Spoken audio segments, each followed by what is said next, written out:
યુદ્ધગ્રસ્ત ઈરાનમાંથી 345 ભારતીય માછીમારોની સુરક્ષિત વાપસી. ચેન્નાઈ પહોંચતા જ માછીમારોએ ભારત સરકારનો આભાર માન્યો. ઈરાનમાં પ્રવર્તી રહેલી યુદ્ધ જેવી અશાંત પરિસ્થિતિ વચ્ચે ફસાયેલા 345 ભારતીય માછીમારોને ભારત સરકારના વિશેષ અભિયાન હેઠળ સુરક્ષિત રીતે વતન પરત લાવવામાં આવ્યા છે.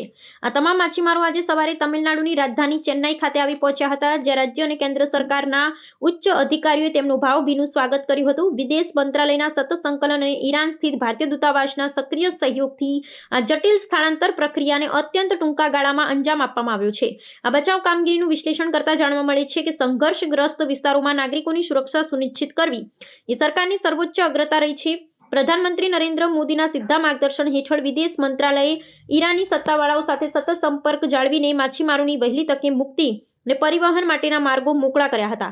આ સફળતા વૈશ્વિક સ્તરે ભારતની વધતી જતી રાજદ્વારી શક્તિ અને પોતાના નાગરિકો પ્રત્યેની કટિબદ્ધતાનું જીવંત ઉદાહરણ પૂરું પાડે છે. ખાસ કરી અને ગરીબ અને શ્રમિક વર્ગના આ નાગરિકો માટે આ અભિયાન જીવનદાન સમાન સાબિત થયું છે.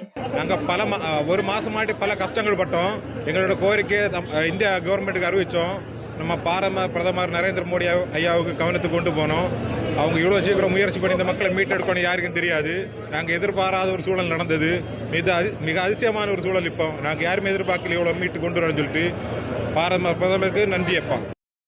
எங்களுக்கு ஃபுல்லாகவே அதிர்ச்சியாக இருந்தது. இப்படி ஒரு காரியம் எவ்வளோ கவனிப்பு பர்ஃபெக்டாட்டி சாப்பாடும் காரியங்களும் ஃப்ளைட் ட்ராவலும் அருமையாட்டு எங்களை அவ்வளோ ஹேண்டில் பண்ணி கொண்டு எடுத்து அதிசயமாட்டு கொண்டு வந்து சேர்த்தது மாதிரி சேர்த்துட்டாங்க.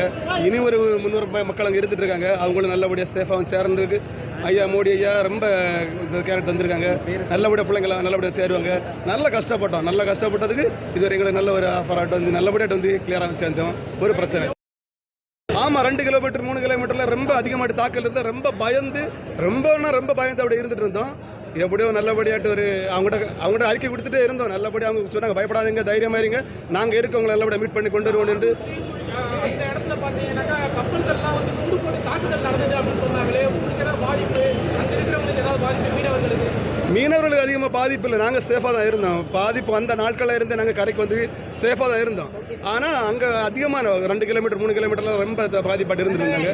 பயந்து வாழ்ந்தோம்.